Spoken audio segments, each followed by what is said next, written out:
Hi all, ನಮಸ್ಕಾರ. Welcome to my YouTube channel Shubha's vibrant spot. ಅನ್ನಕ್ಕೆ ಬೇಳೆ ಸಾಂಬಾರು ಒಂದಿದ್ದರೆ ಹೊಟ್ಟೆ ತುಂಬ ಊಟ ಸೇರ್ತದೆ. ಸೊ ಇವತ್ತು ಬೇಳೆ ಸಾಂಬಾರು ಅತೀ ಸುಲಭವಾದ ವಿಧಾನದಲ್ಲಿ ಹೇಗೆ ಮಾಡೋದೆಂದು ತಿಳಿದುಕೊಳ್ಳುವ. 1 ಕಪ್ ತೊಗರಿ ಬೇಳೆಯನ್ನು ಚೆನ್ನಾಗಿ ತೊಳೆದು ಒಂದು 10 ನಿಮಿಷ ಕಾಲ ನೆನೆಲಿಕ್ಕೆ ಬಿಡಬೇಕು.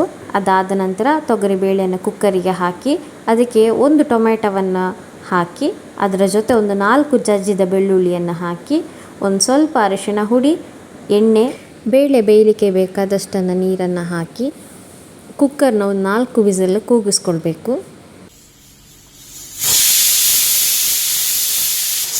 ಇದಾದ ಬಳಿಕ ಸ್ಟವ್ ಮೇಲೆ ಇನ್ನೊಂದು ಪಾತ್ರೆಯನ್ನು ಇಟ್ಟು ಒಂದು 3 ಚಮಚ ಆಗುವಷ್ಟು ಎಣ್ಣೆಯನ್ನು ಹಾಕಿ ಎಣ್ಣೆ ಚೆನ್ನಾಗಿ ಬಿಸಿ ಆಗುವ ತನಕ ಕಾದು ಇನ್ನು ಅದಕ್ಕೆ 1 ಚಮಚ ಸಾಸಿವೆ, 1 ಚಮಚ ಜೀರಿಗೆಯನ್ನು ಹಾಕಿ ಸಿಡಿಯುವ ತನಕ ಅದನ್ನು ಚೆನ್ನಾಗಿ ಮಿಕ್ಸ್ ಮಾಡಿ.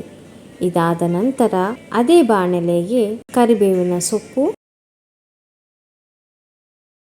ಹಾಗೆಯೇ ಜಜ್ಜಿರುವಂಥ ಬೆಳ್ಳುಳ್ಳಿಯನ್ನು ಒಂದು 7ರಿಂದ 8 ಬೆಳ್ಳುಳ್ಳಿಯನ್ನು ಹಾಕಬೇಕು. ಬೆಳ್ಳುಳ್ಳಿ ಎಷ್ಟು ಹಾಕ್ತೀರೋ ಅಷ್ಟು ಟೇಸ್ಟಾಗಿ ಸಾಂಬಾರು ಬರ್ತದೆ.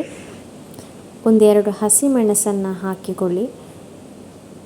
ತದನಂತರ ಒಣಮೆಣಸು ಕಟ್ ಮಾಡಿದ್ದು 1-2 ಹಾಕಿ, ಆಮೇಲೆ 1 ಈರುಳ್ಳಿ ನಾನಿಲ್ಲಿ ತಗೊಂಡಿದ್ದೇನೆ. 1 ಈರುಳ್ಳಿ ಗೋಲ್ಡನ್ ಬ್ರೌನ್ ಬರುವ ತನಕ ಫ್ರೈ ಮಾಡಿಕೊಳ್ಬೇಕು.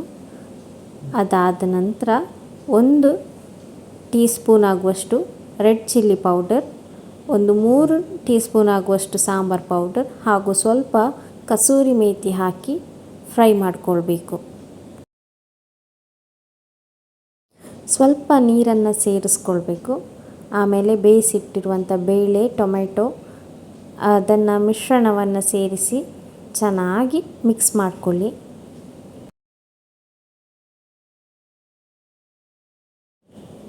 ಸಾಂಬಾರನ್ನ ನೀಟಾಗಿ ಮಿಕ್ಸ್ ಮಾಡಿದ ಮೇಲೆ 1 ಗ್ಲಾಸಷ್ಟು ನೀರನ್ನು ಹಾಕಿ ಅದೊಂದು ಕನ್ಸಿಸ್ಟೆನ್ಸಿಗೆ ಬರುವಾಗೆ ನೀರು ಸೇರಿಸ್ಕೊಳ್ಳಿ. ನಿಮಗೆ ಎಷ್ಟು ಬೇಕೋ ಅಷ್ಟು ನೀರು ಸೇರಿಸ್ಕೊಂಡಾದಮೇಲೆ ರುಚಿಗೆ ತಕ್ಕಷ್ಟು ಉಪ್ಪನ್ನು ಹಾಕಿ ಆನಂತರ ಹುಣಸೆ ಹಣ್ಣಿನ ರಸವನ್ನು ಸೇರಿಸಿ ನೀಟಾಗಿ ಮಿಕ್ಸ್ ಮಾಡಿಕೊಳ್ಳಿ. ಕೊನೆಯದಾಗಿ ರುಚಿ ಹೆಚ್ಚಿಸಲಿಕ್ಕೆ ಕೊತ್ತಂಬರಿ ಸೊಪ್ಪನ್ನು ಸೇರಿಸಿದರೆ ರುಚಿಯಾದ ಬೇಳೆ ಸಾಂಬಾರು ರೆಡಿಯಾಗಿದೆ.